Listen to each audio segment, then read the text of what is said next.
Hello everyone, Eggertspiele has just confirmed a range of new details about their upcoming release of the second edition of Great Western Trail. Now I'm a huge fan of the original and some of these changes really do have me excited, but are they enough for you to rebuy the game, or does it just mean that you should definitely get this new version? Well, let's jump into the changes. Now, first off, they are introducing a solo mode. This solo mode is going to be the player versus Sam, the lonesome rancher. Sam is going to have a double-sided player board and basically a bunch of cards that's going to dictate what he does, and that's how you will compete against him.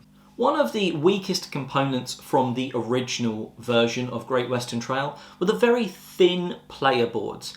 And Eggertspiele seems to be very much focusing in on this with dual layer player boards coming in the second edition. Gone will be any sort of possibility of slightly nudging the board and your token shifting around and you're not quite knowing where they were. For everyone that doesn't know, a dual layer player board is basically the two bits of cardboard stuck together, with then the top one having the gaps sort of taken out for your player pieces. So basically you can put the piece in the actual gap and it's not going to sort of just move around. Even just upgrading it to a cardboard player board, that's a plus. The fact they're dual layer, that's going to give it a real premium feel to the second edition. A couple of changes seem to be happening to the herd deck. Now, first of all of the current cattle are back, all of those herds are back, as well as the cemental breed. I've probably mispronounced that, but a new type of cow is going to be in the game, and it looks as if basically the 2 value cards are going to be sort of young calves through to the 5 value cards, which are more adult cows.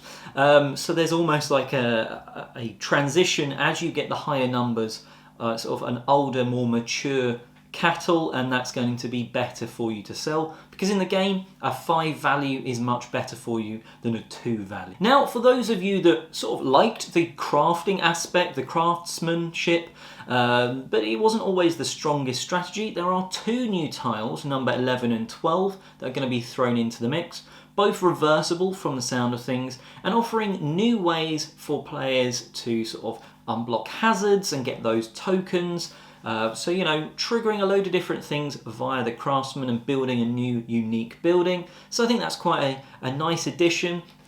Adds variety. There was already quite a lot of buildings, but, you know, maybe just that extra bit of choice, that's going to be a nicety.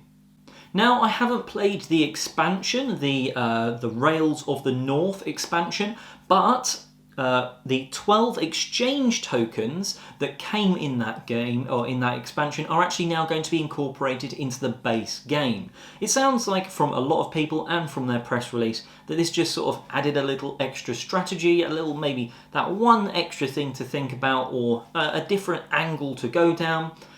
The game was full of choices and different sort of paths to follow. Having a small little addition to that, I don't think that's going to make the game any more complicated, and just giving people choice, I think that's a brilliant thing.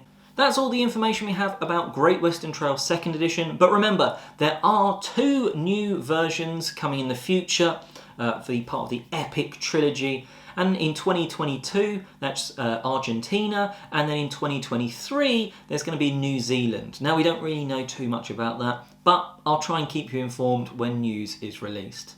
Until next time, make sure you check out other news, reviews and stuff on the channel. There's a fortnightly D&D show, and there's also other news like 3D Catan announcements and stuff like that, so check them out. Thank you very much for watching, and I'm Oliver East, signing out.